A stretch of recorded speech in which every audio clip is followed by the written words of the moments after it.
La Chambre de commerce et d'industrie de Haute-Savoie a mené l'enquête.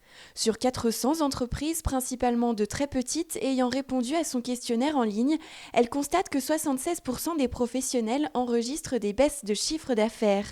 Un tiers d'entre eux accusent une baisse de plus de 70%.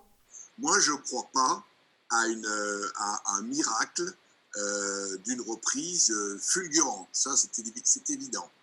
Mais aussi, je vois comme ça, même sans être Madame Soleil, que la situation va être des réorganisations d'entreprises, des réorganisations internes, bien sûr, dans tous les domaines, que ce soit le commerce jusqu'à l'industrie. Hein. Et puis, dès le moment où il y a des situations tendues sur l'économie, les gens arrivent quand même à épargner un peu. Donc, si on épargne, forcément, on ne consomme pas. Je dirais ma vision, elle est très mitigée. Et j'ai quand même il y a une zone d'incertitude qui me met quand même en inquiétude. Pour accompagner les entreprises dans ce contexte inédit, la CCI a mis en place différentes mesures. Elle a d'abord ouvert une cellule dédiée pour répondre par mail ou par téléphone à toutes les demandes des professionnels concernant cette crise du Covid-19 et ses impacts sur leur activité.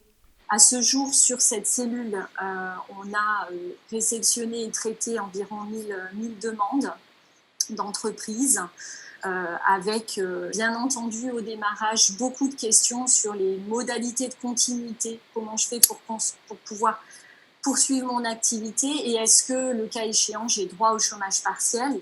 Après, on a eu bien sûr les premières questions sur toutes les charges, en particulier est-ce que l'assurance allait fonctionner, les loyers, comment ça allait se passer, etc. Et puis, actuellement, sur les questions qui arrivent, vous dire qu'on est beaucoup sur comment j'adapte mon activité aujourd'hui, hein, quand cela est autorisé, notamment avec les drives click and collect qui se sont développés, et comment je peux préparer ma reprise. Sans surprise, en fait, le dispositif majoritaire mobilisé aujourd'hui est le chômage partiel, hein, donc qui pour plus de la moitié des entreprises a été mobilisé. Et après, ce qui a été aussi actionné par les entreprises, ce sont les exonérations de charges pour une bonne partie en fait des entreprises, sachant que là, on a eu à la fois des demandes faites par les entreprises, mais aussi des automatisations de report de charges. Donc, par exemple, en fait, l'URSSAF, sur les travailleurs non salariés, a systématisé les reports de charges. C'est-à-dire que les travailleurs non salariés n'ont pas payé leurs charges en fait sur les mois de mars et les mois d'avril.